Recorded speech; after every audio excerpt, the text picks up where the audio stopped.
आशा करता हूं आप सब बहुत अच्छे होंगे। मेरा नाम है सिद्धांत अग्निहोत्री, स्टडी आईक्यू पे आपका बहुत बहुत स्वागत है। दोस्तों, क्लाइमेट चेंज का अगर सबसे ज्यादा असर किसी पे आया है तो वो जानवरों पे आया है। तो आज हम बात करेंगे कोमोडो ड्रैगन की। देखा होगा आपने अक्सर नेशनल ज्योग्राफिक चैनल पे। बहुत खतरनाक होते हैं यार, पास मत जाना, खा जाएंगे, काट भी लिया तो भी मर जाओगे। बहुत ही जबरदस्त मॉनिटर लिजार्ड जिनको बोला जाता है, कोमोडो ड्रैगन्स हम इनको बोलते हैं। अब एक स्टडी सामने आई है कि अगर कुछ नहीं किया गया तो क्लाइमेट चेंज से 2050 तक ये एक्सटिंक्ट हो सकते हैं, गायब हो सकते हैं, ये बचेंगे ही नहीं। कोमोडो ड्रैगन जो है ये तब से चले आ रहे हैं जब से डायनासोर लाखों सालों से सरवाइव किए हैं। ओल्डेस्ट सर्वाइविंग स्पीशीज में से हैं और अभी तक सर्वाइव किए हैं। क्लाइमेट चेंज की वजह से हो सकता है ये खत्म हो जाए। ऑलरेडी ये IUCN की वल्नरेबल लिस्ट में है। तो दोस्तों, ये स्टोरी को हम देखेंगे, कोमोडो ड्रैगन्स क्या होते हैं उनके बारे में थोड़ा सा जानेंगे। ऐसे बोल रहा हूं जैसे ये इंसान है। ट्विटर पे मैं आ गया हूं, ये रही मेरी आईडी। यूपीएससी के स्मार्ट कोर्सेज आते हैं, आप स्टडी IQ का ऐप डाउनलोड करके इनको अवेल कर सकते हैं। और हाँ, इंस्टा पे तो मैं आ ही गया हूं। अब मैं क्वेरीज आंसर करता हूं रात 8 से 10 बजे तक। आपकी क्वेरीज यार देखो, यूपीएससी की तैयारी कैसे करनी है ये आप मुझसे मत पूछो यार, इस पर मैंने बहुत वीडियोस बनाए हैं, महिपाल सर के वीडियोस अवेलेबल है, आप उसको देख लो एक बार, ठीक है। वही बार बार रिपीट करना अच्छा नहीं लगता है, तो आप एक बार उसको देख लो। चलो, कोमोडो ड्रैगन की बात करें तो दुनिया की सबसे बड़ी छिपकली है। छिपकली से वैसे बहुत सबको डर लगता है, वैसे रेप्टाइल से ही सबको बहुत डर लगता है, ठीक है। कुछ लोगों को उलझन होती है। तो वर्ल्ड्स लार्जेस्ट लिजार्ड है, सबसे बड़ी छिपकली भैया 10 फीट लंबी हो सकती है। ये मैक्सिमम लेंथ इनकी 3 मीटर, मतलब 10 फीट तक मैक्सिमम लेंथ हो सकती है। 20 किलोमीटर प्रति घंटे की स्पीड से ये भाग सकते हैं, बहुत स्लो भागते हैं। वेट इतना ज्यादा होता है तो क्या करें, पता है 70 किलोग्राम तक ये हो सकते हैं, इतने भारी हो सकते हैं। देखा होगा आपने, अक्सर national geographic channel, discovery channel पे आता रहता है। तो ये स्टडी यूनिवर्सिटी ऑफ एडिलेड और डेकिन यूनिवर्सिटी ने करी है, ये दोनों ऑस्ट्रेलिया में ही है। और इन्होंने ये बताया है कि जहां पे कोमोडो ड्रैगन्स मिलते हैं, अभी 5 आइलैंड्स में मिलते हैं, तो उन 3 आइलैंड्स में मैं आपको बता देता हूं, कोमोडो ड्रैगन्स इंडोनेशिया में मिलते हैं।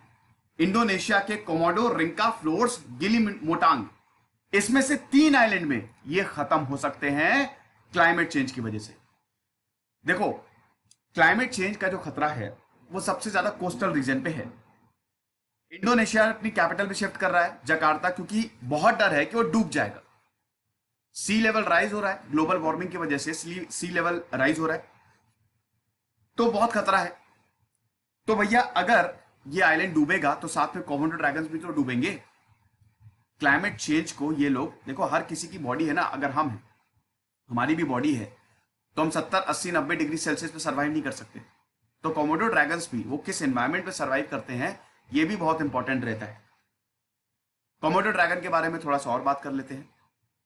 आप देख सकते हैं कि देखिए 70 किलो से लेकर 166 किलो तक होते हैं, ठीक है। 3 मीटर लंबे मैक्सिमम लेंथ होती है। 3 मीटर मतलब 10 फीट तक इनकी मैक्सिमम लेंथ।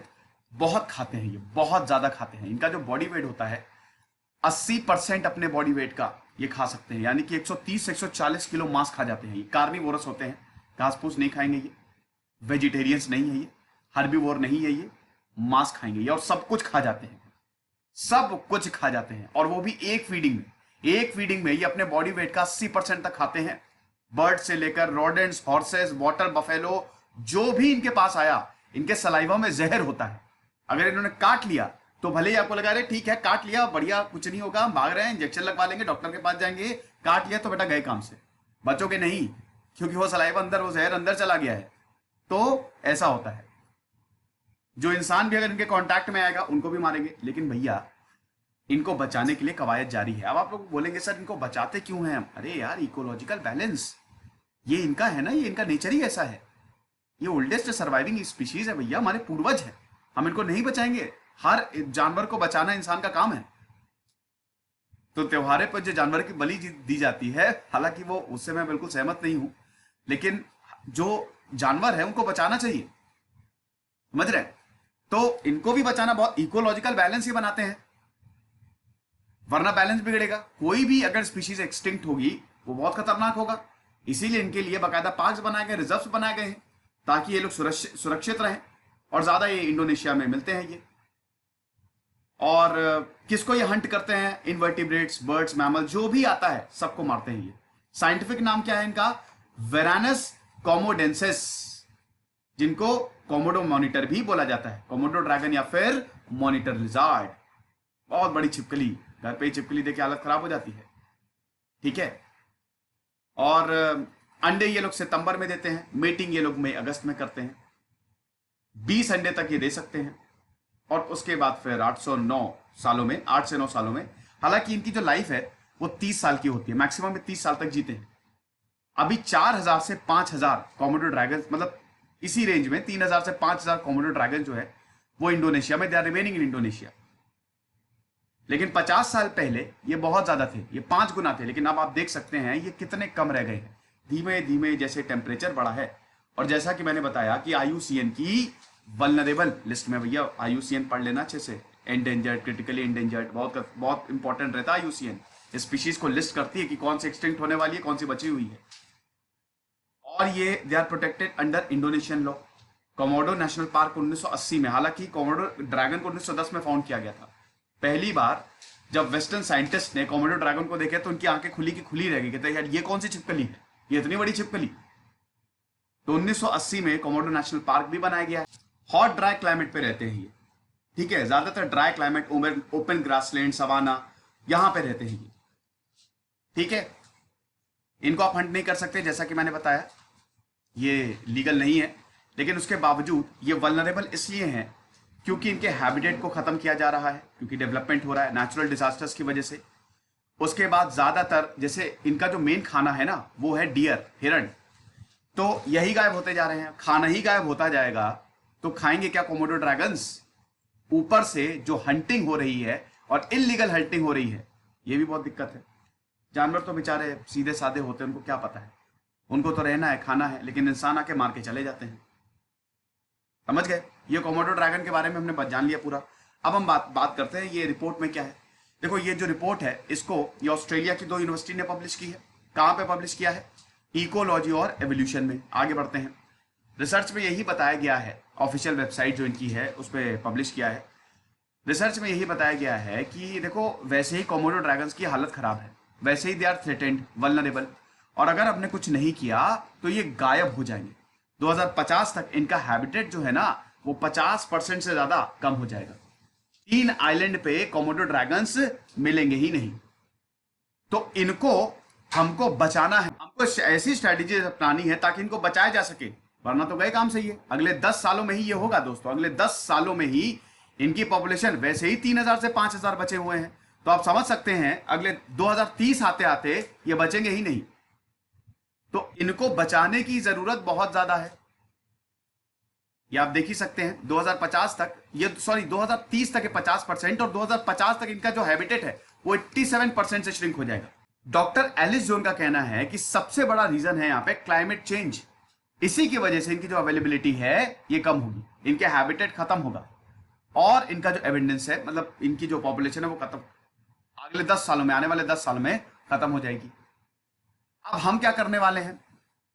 हम इस स्टडी से पहली बात तो ये देखेंगे कि कहां कहां ये हो रहा है और होना शुरू हो गया है। तो जहां जहां ये हो रहा है, लोकल कम्युनिटीज की हेल्प से, कंजर्वेशन एजेंसीज की हेल्प से ऑन ग्राउंड सॉल्यूशंस हमको चाहिए, ताकि जितनी ज्यादा से ज्यादा हो सके हम इनको बता सकें। और इस क्लाइमेट चेंज को, क्लाइमेट चेंज तो देखिए वो तो डिपेंड करता है देशों पे कि वो अपना कार्बन फुटप्रिंट जो है वो कितना कम करते हैं, लेकिन हम भी ये कर सकते हैं ताकि इनके हैबिटेट को बचाया जा सके। अब इसमें लोकल कम्युनिटीज और कंजर्वेशन एजेंसीज का बहुत बड़ा हाथ होने वाला है। ऑन ग्राउंड सॉल्यूशन क्या होगा ताकि हम इनको बचा सके क्लाइमेट चेंज से, समझ गए? फिर क्या बोला है इन्होंने? करेंट डे कंजर्वेशन स्ट्रेटेजी जो है they are not enough.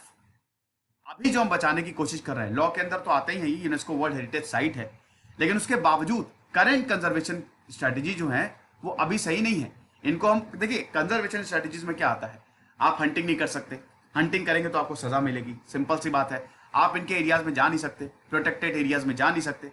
Awareness फैलाने के लिए बहुत ज्यादा कि भैया इनको ना मारो, लेकिन ये तो कुछ नेचुरल फेनोमेना ना, आप क्लाइमेट चेंज से कैसे डील करेंगे? वो तो वही है कि वो तो देशों को ही अपना जो पूरा एमिशन है वो घटाना पड़ेगा, तभी होगा। तो ये तो नेचुरल फेनोमेना है, ह्यूमन इंटरवेंशन तो यहां पे आप कंट्रोल कर सकते हैं, नेचर को कैसे कंट्रोल करेंगे? तो करेंट डे कंजर्वेशन स्ट्रेटजी जो है दे आर नॉट एनफ। अब एक तरीका ये भी है कि इनको शिफ्ट कर दें, एक जगह से दूसरी जगह शिफ्ट कर दें जहां पे क्लाइमेट चेंज, लेकिन फिर वहां पे भी कब तक वही बकरे की अम्मा कब तक खैर मनाएगी? तो फिर डॉक्टर जोन्स ये कहते हैं जो अभी मैंने बताया कि भाई नए रिजर्व्स बनाओ। न्यू रिजर्व्स बनाना बहुत ज्यादा इंपॉर्टेंट है ताकि हम ग्लोबल वार्मिंग को कुछ हद तक कम कर सकें, lesson the effect of climate change, ताकि कोमोडो ड्रैगन्स को बचाया जा सके। नए रिजर्व्स बनाओ। अभी 2 ही 3 ज्यादा रिजर्व्स नहीं कोमोडो ड्रैगन्स के लिए, लेकिन हमको ज्यादा बनाने पड़ेंगे, पॉपुलेशन को डिवाइड करना पड़ेगा जितने भी बचे हैं, ताकि इनको बचाया जा सके।